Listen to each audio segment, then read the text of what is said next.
To order. Has everyone had a chance to review the agenda? Yep. All right. Is there a motion to approve it? So moved. Thank you, Gretchen. Second. Second. Thanks, Glenn. All in favor? Aye. All right. Agenda is approved. Lucille, were there any public comments via email? I'm just gonna do one. No, not of as 5 minutes ago, but I'll do one more check since we Okay. just started. No comments. All right. On to the consent agenda. Is there a motion to approve the consent agenda? So moved. Thank you, Glenn. Is there a second? Second. Thanks, Ruth. All in favor? Aye. Aye. Any opposed? Any abstentions? Okay, consent agenda is approved. Reports. First one is board chair's report. I just wanted to once again say congratulations to the class of 2020 and commend the administration and the parents and in particular the student organizers who created a wonderful graduation, including perfect weather. And I think it was quite a joyous occasion. So we don't know perhaps if new traditions are being made, but I want to just congratulate the class again. It was fantastic. So thank you. I know that many of us were able to listen or have seen news alerts from this afternoon's governor's conference regarding school reopening. It's all completely new to everyone. We'll hear a little bit about it from the superintendent.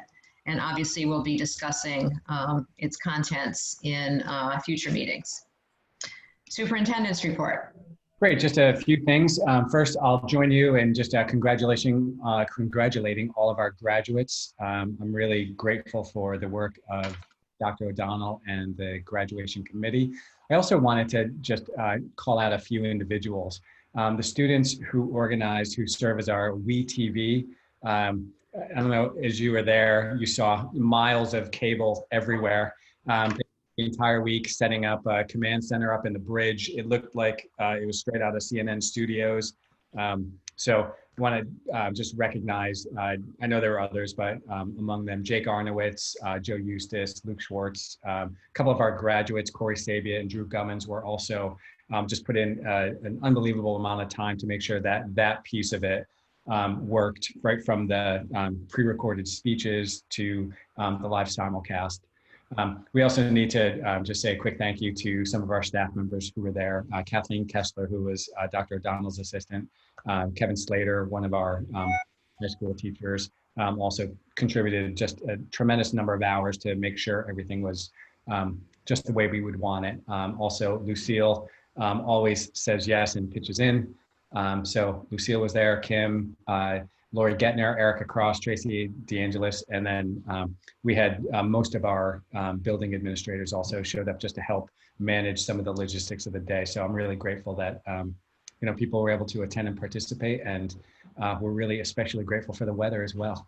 So we'll see, you know, kind of what the next round of traditions is. As you know, Debbie just mentioned, we received some initial state reopening guidance. I'll have an opportunity to just provide you a summary of that later on in the meeting. I also want to just note we are, as Andrea had reported over the last couple of meetings, we are planning to run a small in-person ESY program. So our health director, Barry Bogle, is doing his final review of our plan.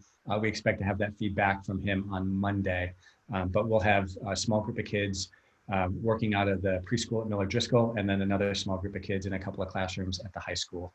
And so it sounds like we'll have between students and staff about 50 total, and then the rest of the ESY services will be delivered remotely.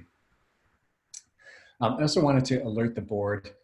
We've scheduled several follow-up events in support of our efforts to promote anti-racism and equity. In fact, right now as we speak, Michael Gordon is facilitating his second conversation with staff members on race and equity. And so we'll continue to hold those as the summer unfolds. We've also scheduled 2 student focus groups. Those are going to take place, the first on July 8th and then the second on July 15th. We're hoping to have group sizes of about 20. Michael was reaching out to some students just to get a sense of what time of day would work best for them. So once we get that feedback, we'll finalize the time. And then if we need to schedule additional, we'll certainly be willing to do that. And we'll continue that conversation. Those are my updates. Thank you. And also please send our thanks to Michael Gordon for organizing the conversations and the focus groups. All right, committee reports. Business ops has not met. Nope. Okay. Teaching and learning is not met. And Policy policy. has not met. Okay. Financial report. Hi, Ann. Yep, sorry, I was unmuting myself. No, that's okay. I just said hi. Hi. In regards, as you know, from the budget hearings that we went through, we had laid out a plan in regards to up to 800,000 of technology needs, which has gone, those purchases have gone right ahead and they're coming in right now. And we also had 377,000 of encumbrances. So we were estimating about 1.7 in savings. We're still on that estimation right now, but we still have, additional bills and things coming in. So what I wanted to point out, a couple of different things, was in looking at the financial report, you'll see that there's various balances you'll see various accounts or categories that have negative balances. That's because we're going ahead to, technology looks like it's over budget right now, approximately 700,000 or 800,000. It's because we're getting the spending in so we don't hold up the process, so we don't lose the opportunity to make sure we get those Chromebooks in place. And once everything is has been expended and put into place, I'll do the budget transfers from the lines we have savings to the lines that were over budget because we know the savings are in the budget. So we're watching that very closely, but I want to just assure that yes, they're negative, but it's only because we haven't transferred the savings where they were coming from other accounts. Another item that might be confusing is in relation to the year-to-date encumbrance number that we have. It's on the very last page, about $2.5 million. And based on the budget meetings that we just had, between 800,000 and 377, we had 1.2 that the board had approved for us to spend and encumber. Currently, it's at 2.5. That difference is because we still have ongoing expenditures, utilities, some tuition, some school transportation, things like that. They're ongoing bills that are still coming in that have been taken into consideration when we did the estimates, but that number will significantly reduce as we start clearing up all the year-end bills as they come in. So I wanted to make sure with that as well, because that might have been a confusing point. So right now we're on track. We're trying to get all the invoices in, and we have within the next month, 6 weeks, we have to get everything final so that one, we know what our ending numbers are and we're in balance to what we expected. And two, we have to do the what's called an ESF filing up at the state. So that's due by the end of August, beginning of September. So we have to make sure we get that in place as well. That is required, and there's penalties to that without getting it filed in time. So I would open it up for questions from people. Yeah, and a question about the tuition for outplacement. We're way over there. And I would have thought that two things. Genesis would have had a positive impact on that. Secondly, that most of those schools closed as we did, and those students came home. So I'm confused about, concerned about how we're $1.4 million over in that line item. I don't see Andrea, so she's probably not on tonight. But can we? Well, you have to. Sorry.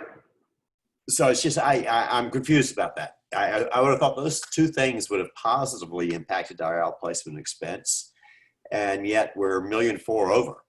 I don't get it. Barring any contractual ones that we still would have had to pay, we still had sped expenditures throughout the whole year through March.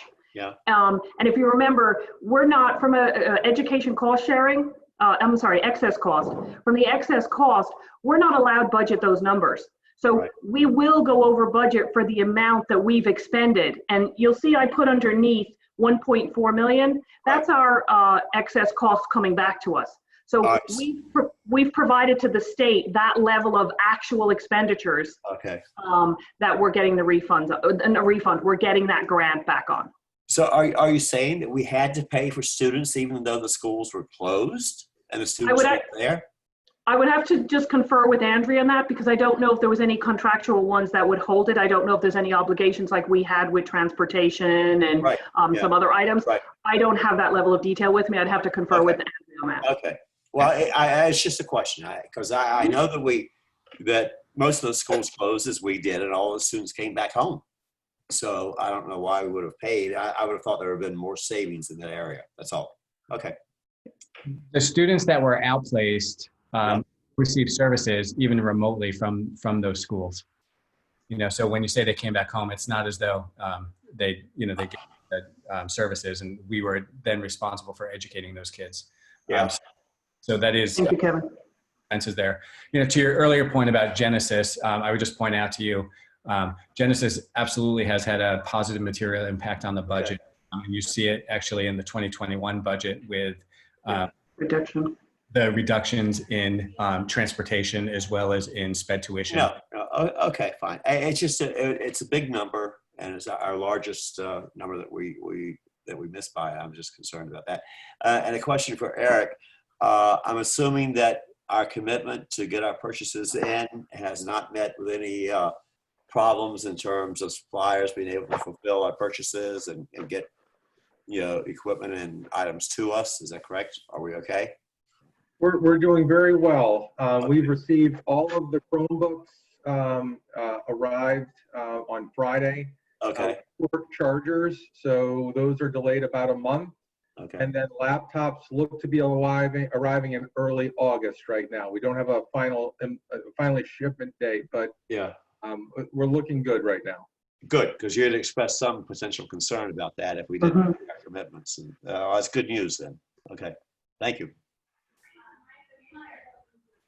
Just one question about reimbursement for any of the emergency costs. Is that a work in progress? Is there a timeline for that? It is a work in progress. There's two different parts. We have to file with FEMA first, which we're currently doing. FEMA, when it's approved, will pay us back at 75% of approved expenditures. Then we turn that around and we get letters from FEMA to say what they covered, what they're not covering. We then turn to the state. And from the Board of Education, we have to go through, there's $110 million that we would go through on the Board of Education side first. And whatever is not covered there, then we have to move to the general state grant that they have out there for $75 million. So there's a process we have to go through and different avenues to be able to get it covered. So will we be eligible then for state and or federal, some of the grants aside from the reimbursement?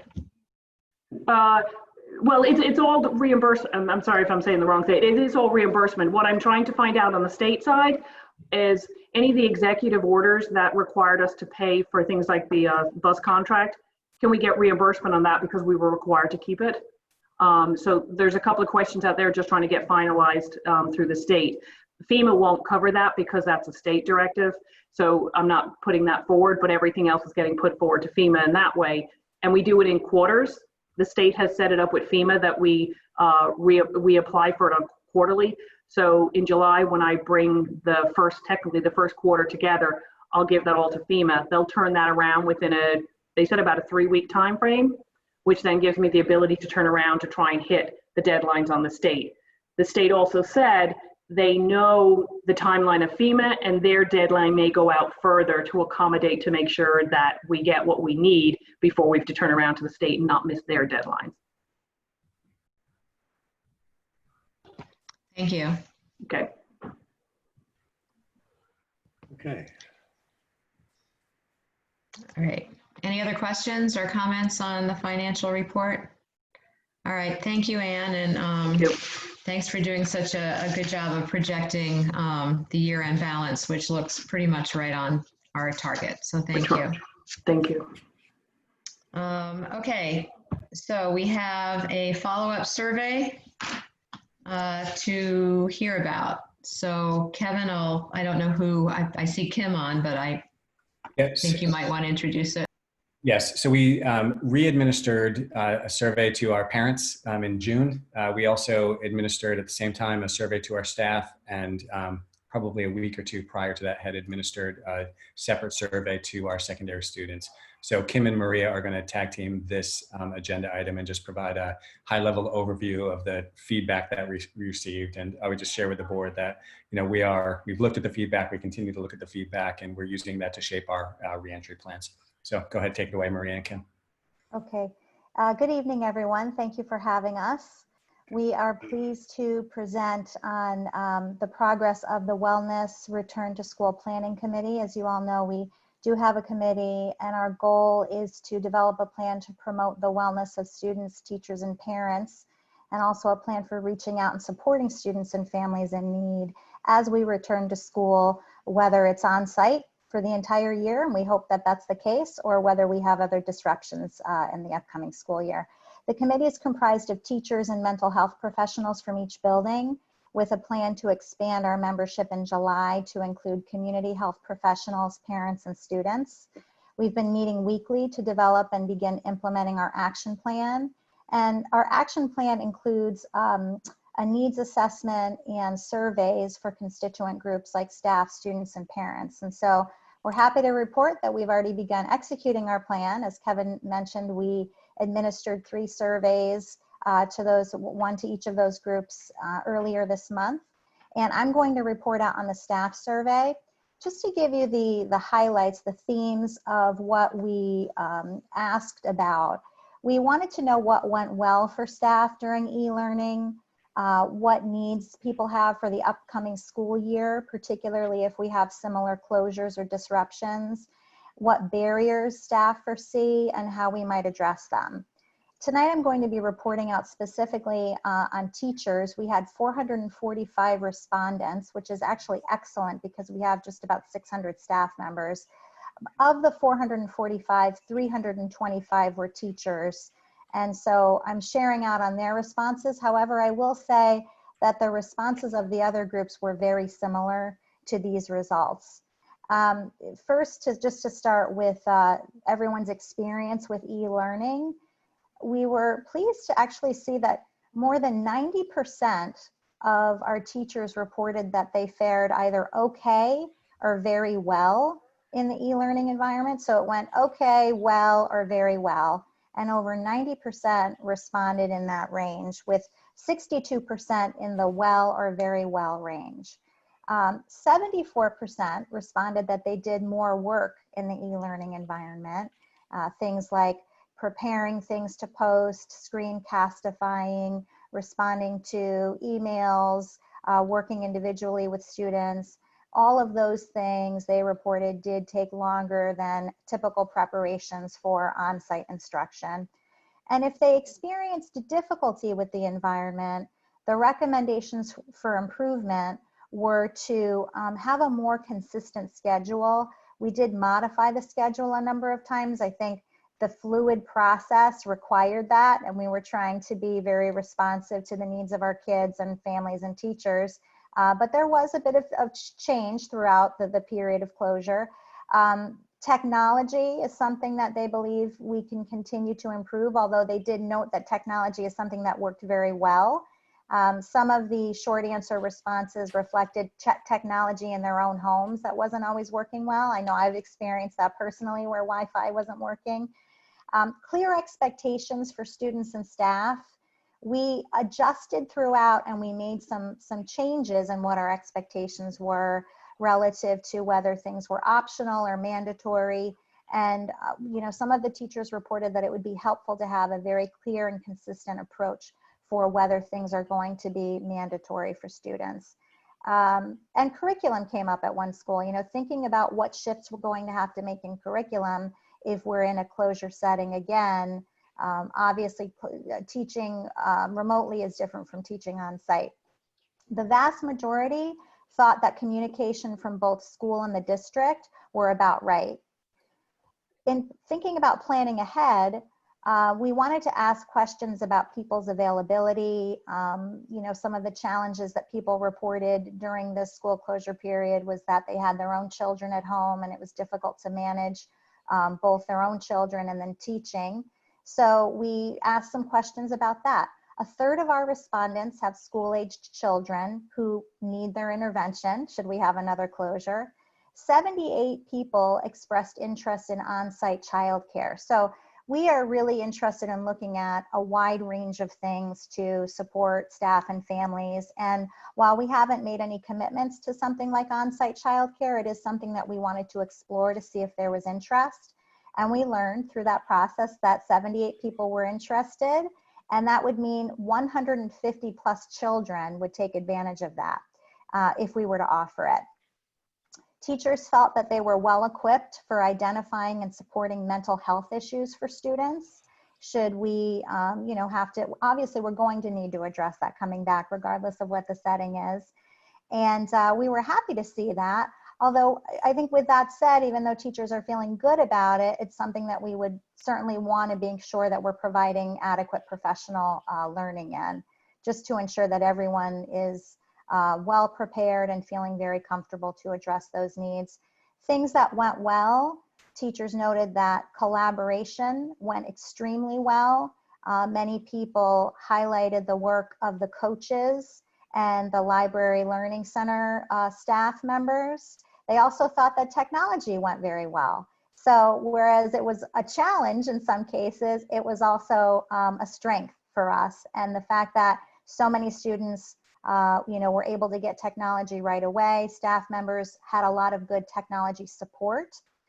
And so that was a success. And then needs for next year, clear expectations for what the environment is going to be like, consistent scheduling, continued professional learning, and continued collaboration. So I'll take any questions that you have about that, and then we'll transition to Kim, who's going to present on the parent and student surveys. Okay. Any questions or comments?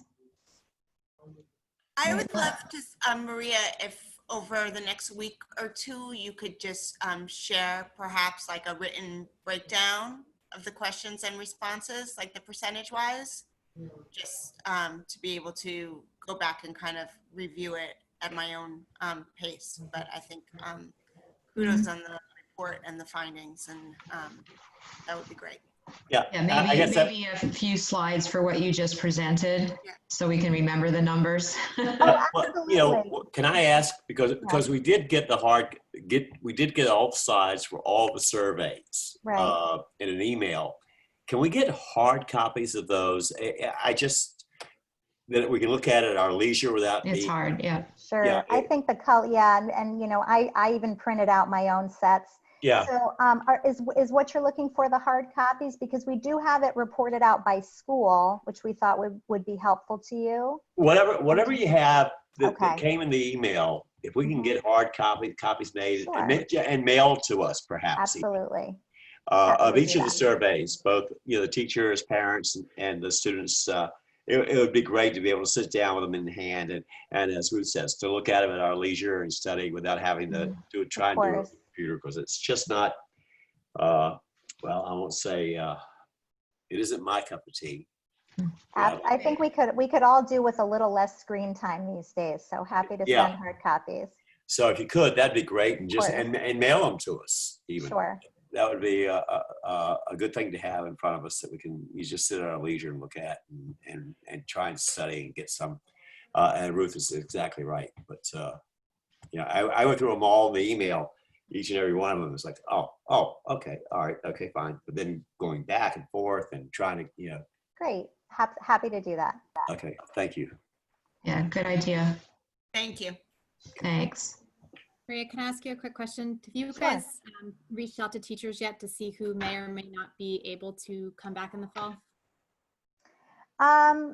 No, we haven't done that formally because, you know, it's the plan had been changing really right up until today. So we certainly have plans as we get closer to the school year to learn more about anyone that may have restrictions. But we feel like we have a lot more people coming back now that we know that it's likely that everyone's going to be on site. You know, earlier, the concern was that people whose school-age children might have closures in their home districts might then not be available. That was a big concern. It's looking like the state is taking a consistent approach, and we'll hear, I think, a little bit more about that in a little while from the superintendent. But we do have plans to do that, and you know, we're hopeful that that number has gotten much smaller now that we have a more consistent plan statewide. Yeah, Jen, that's a really good question. We also, we need to go back and survey families too and try to get as much clarity as possible about, you know, who's actually going to be in person with us.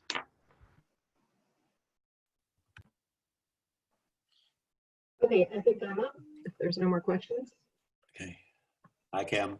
Hi, good evening, everyone. So I'm going to report out on the parent survey and the secondary student survey. So we did a second parent end of the year survey. This was developed in-house. It was modeled after the April version, which asked questions around the parent and child's experience with e-learning.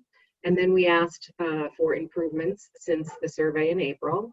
We asked questions around communication, students' social emotional well-being, and if students were having difficulty with engagement, what did parents see as the barriers and recommendations that they may have? We had a great response rate. Over 1,300 parents responded to this survey. Wow. And we had equal representation really from all 4 schools. Wow. Yeah, that was great. So 75% of the parents reported that their children were managing the e-learning environment on a scale from not well at all to very well. So the 75% were okay, well, or very well. And then 76% of parents reported that they managed okay to very well supporting their children. For those who the e-learning was not going well, we asked for recommendations on specific steps that would help to support parents.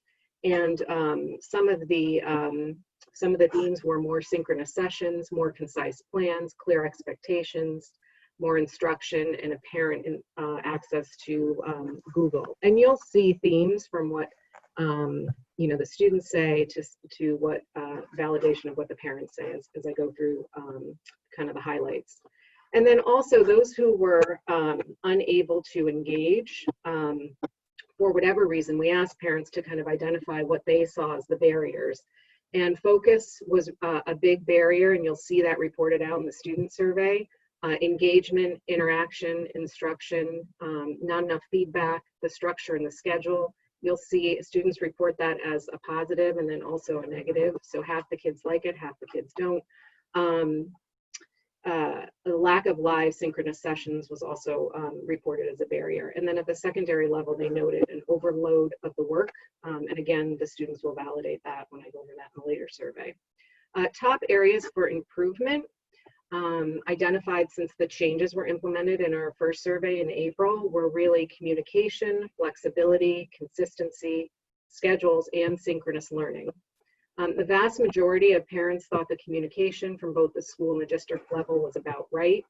The question around social emotional, it's not surprising. Parents are more concerned around their child's social emotional well-being in the end of the year survey than they were in April. And really, some of the feedback was around the children's social isolation being really an area of significant concern.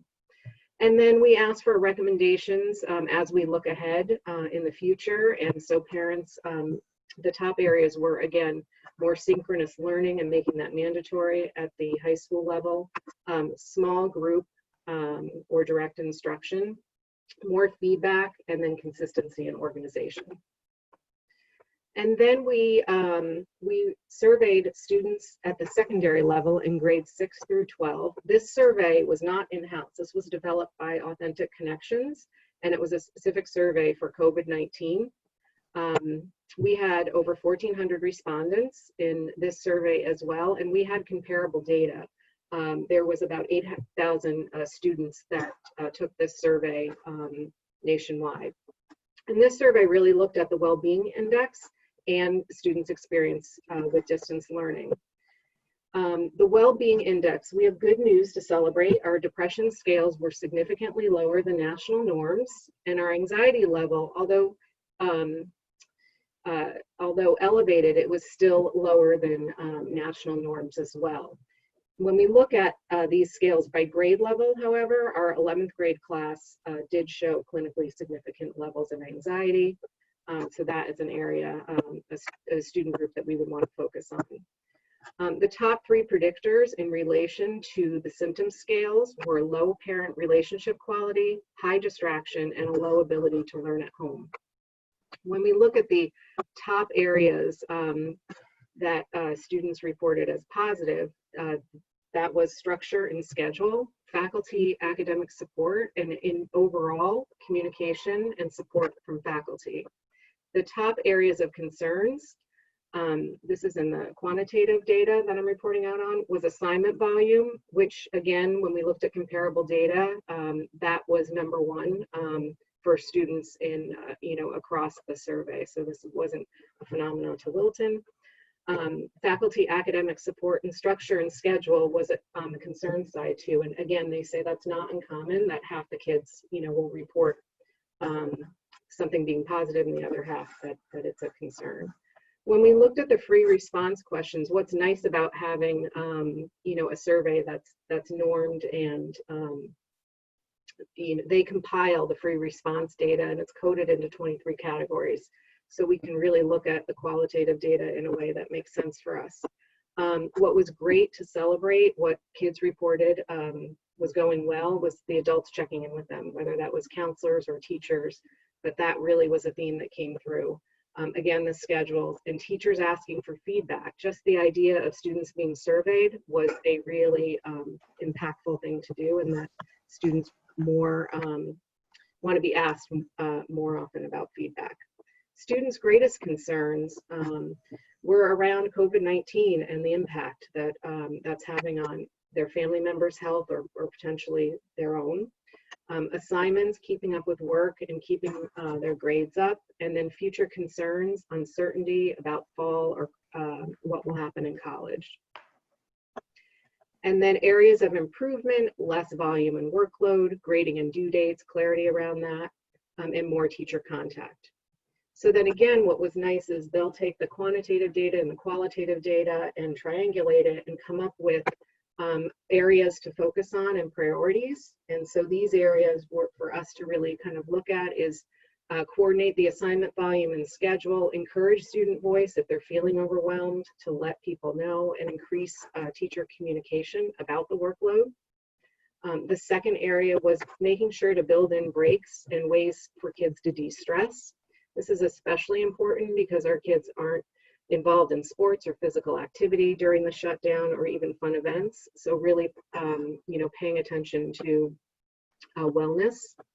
The third area was to address the preoccupation with health concerns. And so we should be offering SEL group check-ins for students so they can share those concerns and normalize peer-to-peer that, this is okay. And then the fourth area was to limit lectures and have more time for discussion to increase engagement, and offer a variety of ways of reminding students because they're easily distracted in the e-learning environment and may need multiple reminders and ways to kind of manage their workload. And that's all. Are there any questions? Kim, your comment earlier about the juniors, 11th grade, being the one with the greatest anxiety level. Mm-hmm. Do you think that has any, and they're going now into their senior year. Mm-hmm. Was that the driver, not knowing what their senior year is going to be like, and what I would assume that that's their concern, having seen what happened to this year's senior class. That's really what's driving that, but maybe it's something different. I don't know.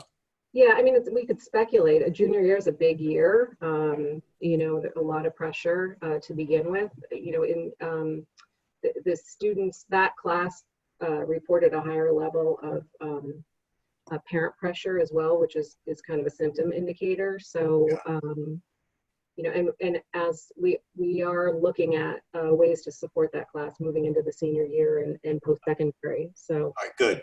You got the whole college application process Yeah. going on, and and the uncertainty around that now. So they need some attention. They need some CLC. they do, and there's a committee that's already formed that's looking specifically at that group. Well, that's great. Good. Yeah. Good. Thank you for that. Yep. Yes. Okay. Was there anything in the survey, Kim, that was surprising to you?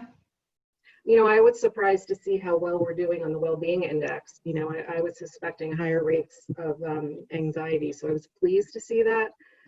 And I think it's great that, you know, we work really hard at connecting to students and reaching out, and to see that, you know, the students acknowledged it. That's great. So. Good. Okay. Yeah, I think overall, I think a lot of the things that our staffs did at the school level, at you know, whatever, were just phenomenal. You know, their attempts at making personal contact with kids. I mean, it really was a remarkable effort. I think all of our staff, all of our teachers did above and beyond to do everything they could to maintain contact and the relationships. It was a remarkable thing to see throughout the whole time, the whole period. Absolutely. And I think the parent community too, in supporting, you know, becoming teachers at home, like who was prepared for that. So it's a good community effort. Yeah. Well, I think Louise had said she was talking to a couple of parents, and one of them said, "Have you gotten your teacher assignment for next year?" And the other mother said, "Oh my God, I hope it's not me." You know? And, so anyway. Yeah.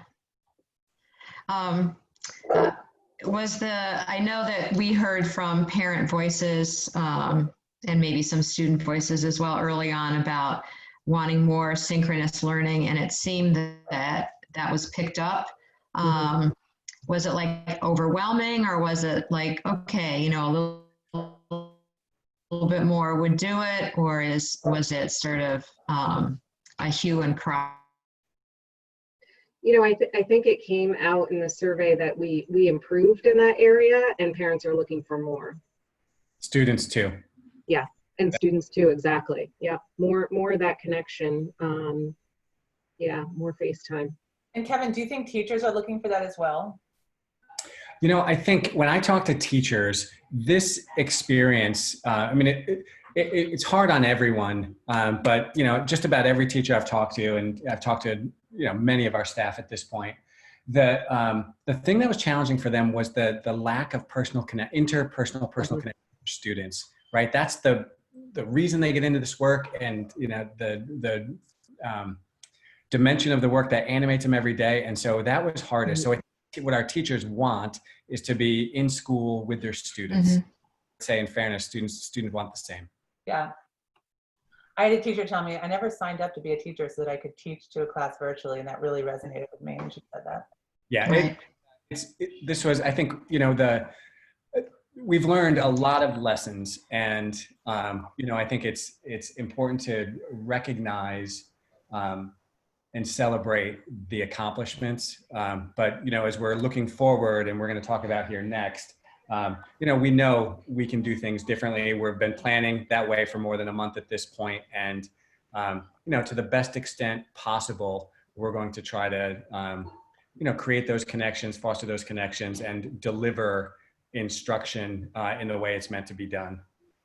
I mean, as a mom with kids at home, days where they had interaction with their teachers on a smaller scale instead of a full classroom experience, and sometimes it was just for 10 minutes, the whole flow of the day was better and changed, because they had that kind of interaction, that connectivity, and they kind of then also had a level of like accountability that was coming from someone other than mom. So it changed, the whole dynamic changed, and it didn't even have to be kind of full on instruction, even if it was just like a 2 or 3 kids teacher check-in, whatever it was. I know it was amazing how something so small made such a big difference.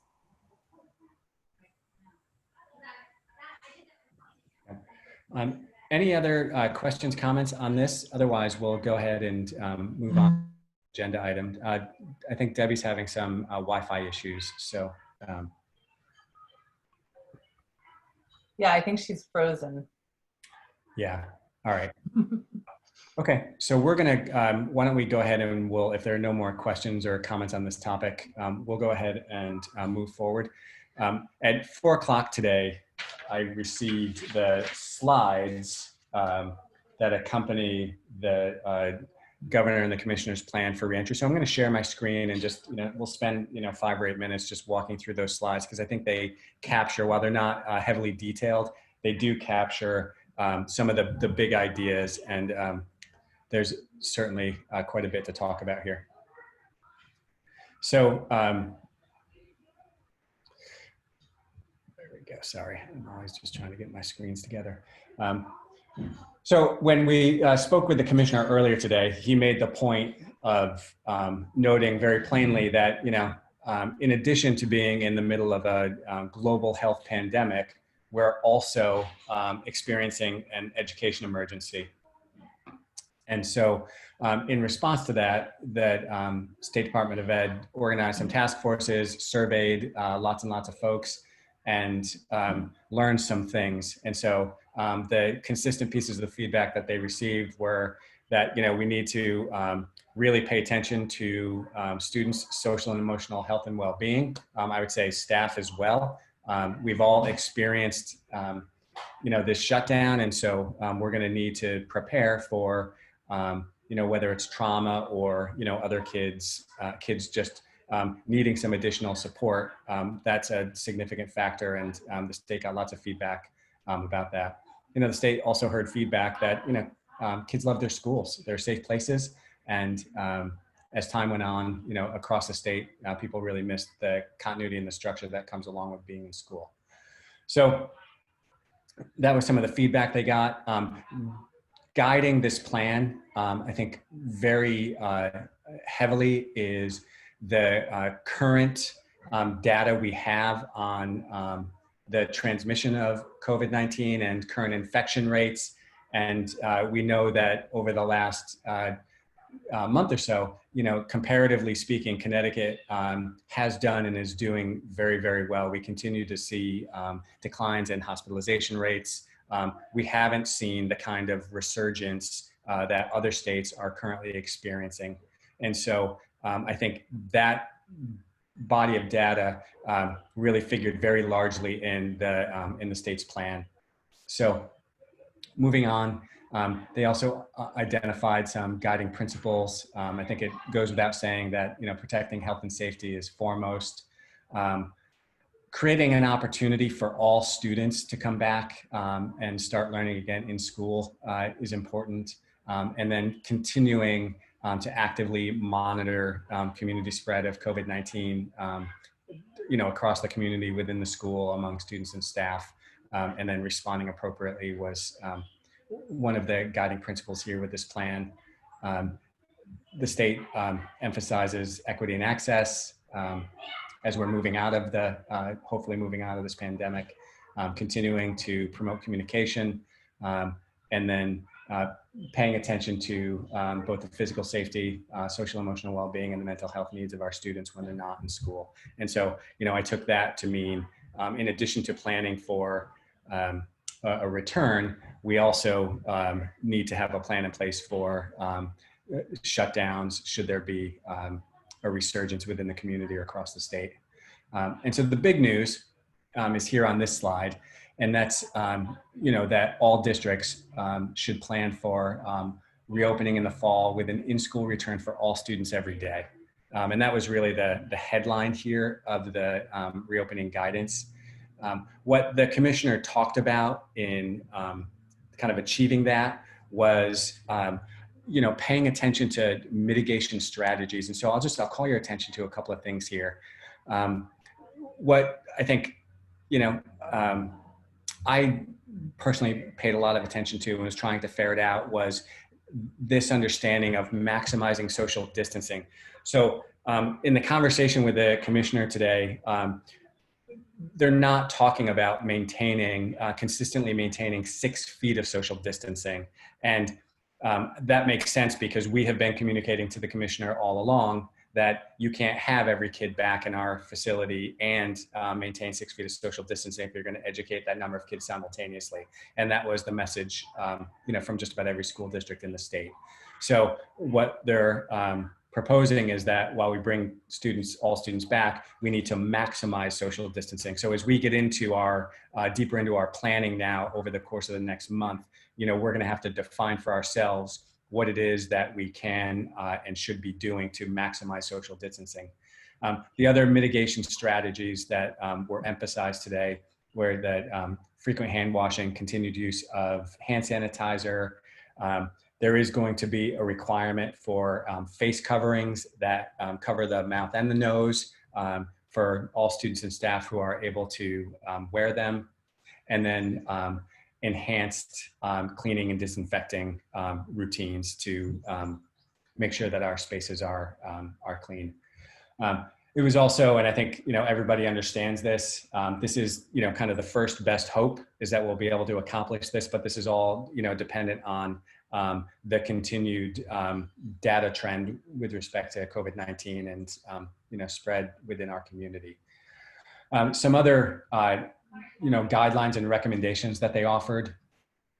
The commissioner spoke about this idea of cohorting as a mitigation strategy. And so, to put it plainly, you take, a class of kids and to the best extent possible, you keep them together throughout the school day and prevent them from mixing with other groups of kids.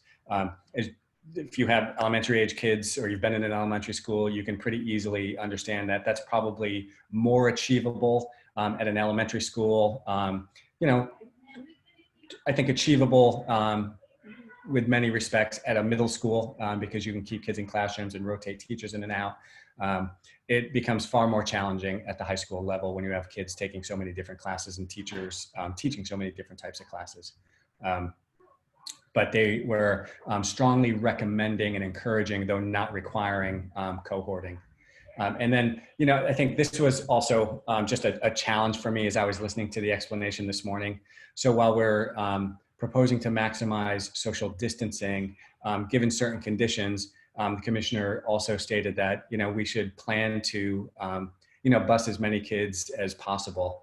And so they were very short on details around managing social distancing on buses, given the buses we have. So I'm expecting when we get more detailed guidance on Monday that there'll be quite a bit more detail and explanation. And you can see, just a simple kind of summary here of, based on conditions within a community, those should drive some of our decisions, both in terms of, how we transport kids and how many, as well as how many kids we can have back in school if, we have some kind of resurgence and we can't have every kid back. So those are, I think, the big ideas. It, should also, goes without saying, as I said, the State Department of Education, the governor, I think the Department of Health all feel very good about the current health data trends. In addition to planning for a reopening, we obviously need to be developing alternative plans as well. And so as part of that, we know that we're going to have some students and some staff members who, because of their own, kind of medical conditions, can't be in session in person. So we need to have a structure in place to provide the same kind of high quality education for students who have to be home because they can't be in school. That's where, when we continue to develop our or update our plans on the use of Schoology's, our learning management system, I think we're taking a very positive, proactive step in setting ourselves up to be able to support those kids at home and also manage a more fluid transition if we have to have a wide scale shutdown. And so you can see that last bullet there is that a lot of the decision making will be determined by the rate of community spread. And I think we'll need to work here locally with our health director to really ferret out, what exactly that means, what those indicators are, how routinely, we're able to monitor them. And we'll go from there. So that was the governor and the commissioner's plan. And I'll just say, based on what I heard today and then the press conference, I'm very anxious to hear and to see the detailed document that's supposed to be published Monday, because I have a very, very long list of questions. But our plan internally is to, we'll take that guidance once we get it. We're going to take the next week to read it. And then when the district reopens on July 6th, our leadership team will be gathering to really dive into that and start to put, clear plans together. And then we'll be in a position, that week or the following week to provide much more substantive updates to the board and the community about, what this reentry for all is going to look like here in the Wilton Public Schools. Okay, I think the public got to hear that at 4 p.m. So some of us were able to listen. I think your advice is good about we all have questions, but this is so new and so much unknown that it really, I don't want to drive ourselves crazy with lots of questions tonight. I'd prefer to wait until we see the guidance from the state on Monday. And I think even so, then we'll probably still have lots of questions left. My main takeaway is that it's based on a very optimistic assumption about Connecticut data, that it's going to stay positive and get even better. So let's hope for that. But there may be some more contingencies that happen between now and then. So anyway, it's certainly more optimistic and more positive than I was expecting, to be honest. But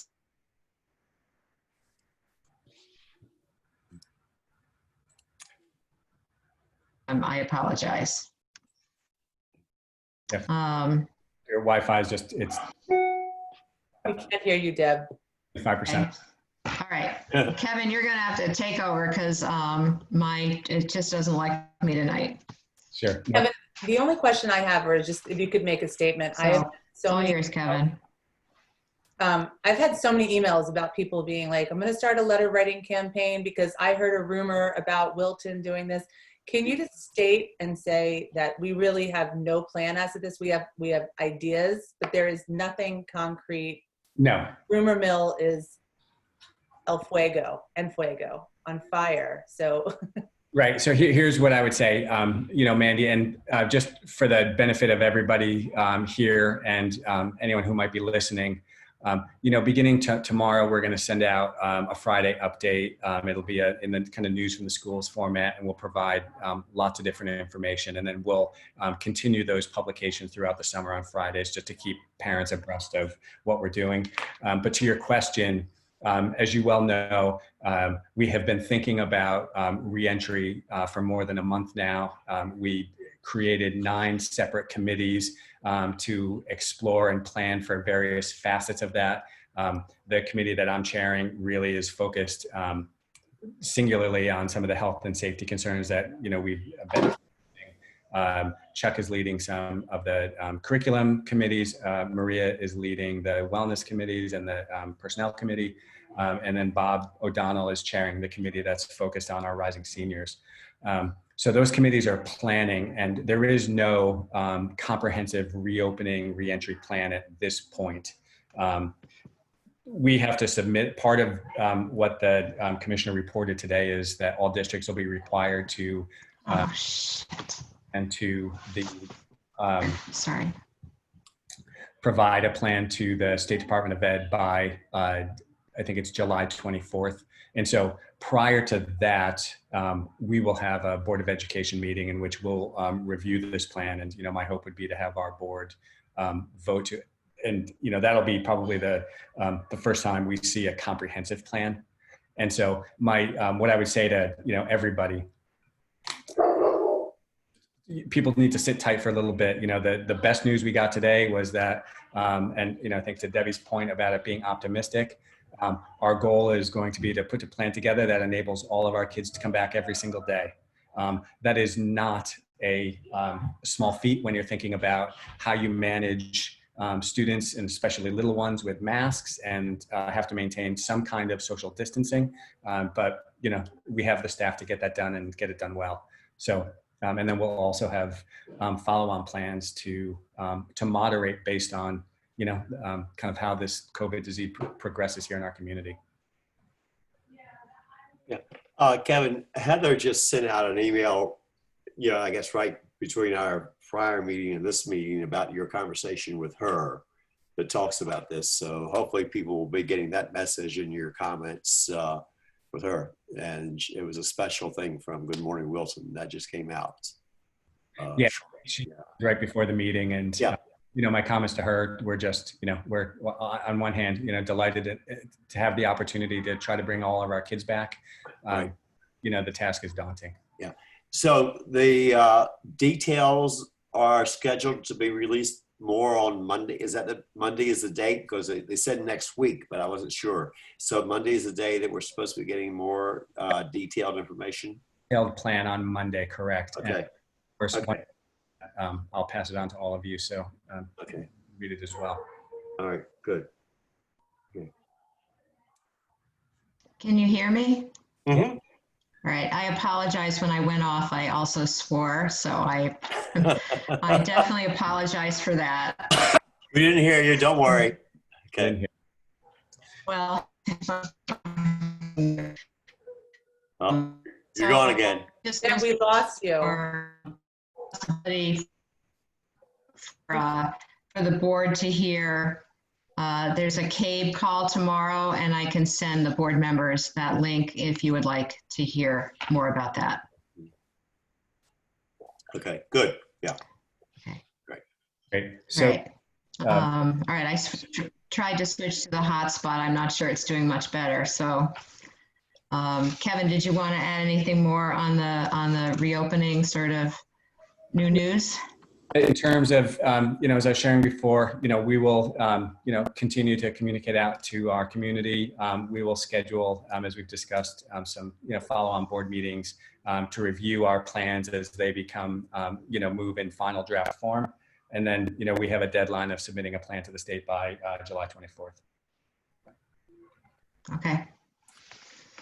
All right. It isn't. Well, again, it's pretty good news, assuming that the health data holds. Yeah. It is an optimistic approach. The calendar. Yes. Yeah. So I'm going to just share my screen again here briefly. Again, one of the, as we've been, you know, making our reopening plans, you know, we've talked quite a bit about transitioning to a new learning management system. That's really going to be the backbone of our work around blended learning, which is going to enable us to, you know, hopefully seamlessly transition as necessary between in-person instruction and remote instruction.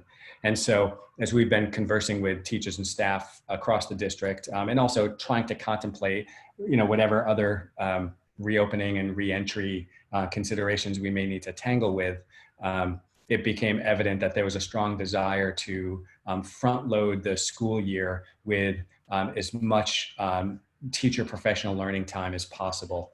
And so we sent you all a draft calendar, and you know, there's not too many changes, but I'll summarize them for you. The biggest change is the proposal to move the student start date from August 24th to August 26th. And then additionally, we're proposing to make that day a half day with an early release, so we could provide our teachers an extra, you know, 2.5, 3 hours of professional learning time on that day. So the way that we were able to carve out those 2 days, we eliminated the professional learning day that was originally proposed to be on October 13th and moved it to the 24th.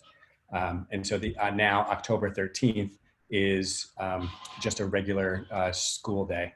And then the other proposal is to take the 181st instructional day and convert that to a professional learning day. And that's how we got the 25th. Yeah. So those two combined with the addition of a half day here on October 9th leading into the Columbus Day weekend creates, just another opportunity for our staff to really, work on their instructional plans, work on their units of study, collaborate with each other so we can ensure that we are, just delivering really high quality instruction to all of our students. So what that does for us, if you look at the start of the school calendar, it really adds to those 3 days for most staff, 4 days for our new staff, and provides, nearly a full week of days for our teachers to work in this new learning management system. As part of all of that, we've also given very strong consideration to revising how, we use that time. So we will have some, kind of back to school, meet the teacher opportunities in some fashion during that time. I won't be running a traditional convocation in the way that, we usually do. We felt like, we're going to need to give up a number of things in order to provide this additional time for teachers.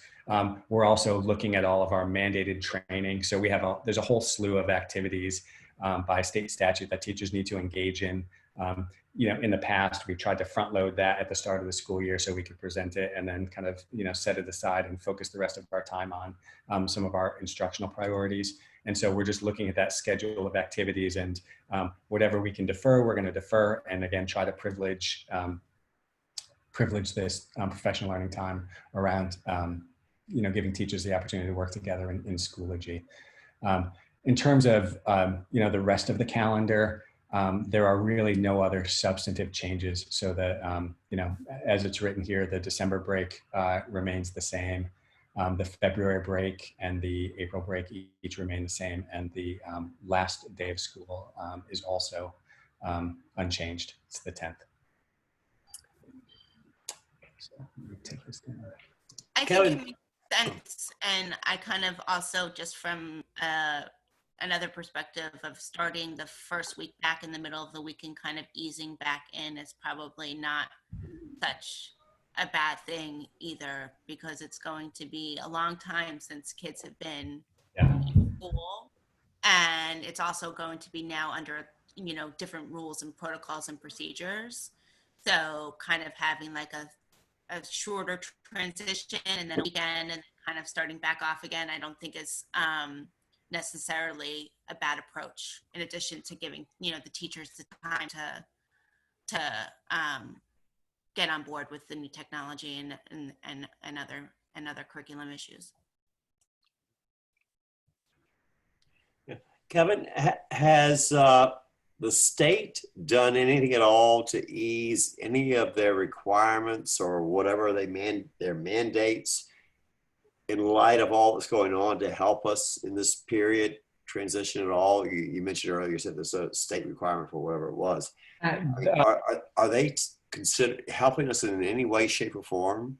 That question was put to the commissioner today regarding several different state mandated policies, and response for each of them was that they're having conversations, but they've not made any commitments or decisions, and expect further information in the future. So right now, most of the executive orders that are in place that had done things like waive the 180-day requirement are really, they're in place for this school year only and expire, I think at the end of the summer. So they'll have to, if they're going to make some of those changes or allow some further relaxation, they're going to have to do that through either new executive orders or, some other field.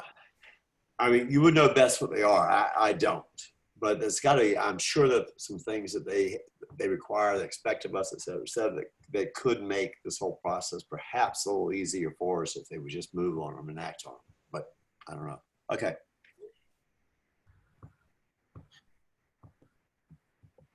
Right. So what I'm proposing is, this is the first time you've had a chance to, see this calendar change, the proposed change, excuse me.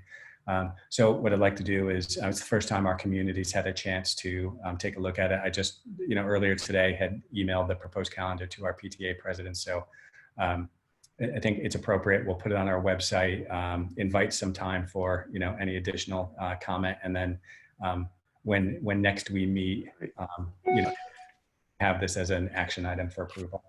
Okay, good. Okay, that makes sense. And you'll also get more guidance from the state and we'll have time to think about it. My traditional complaint is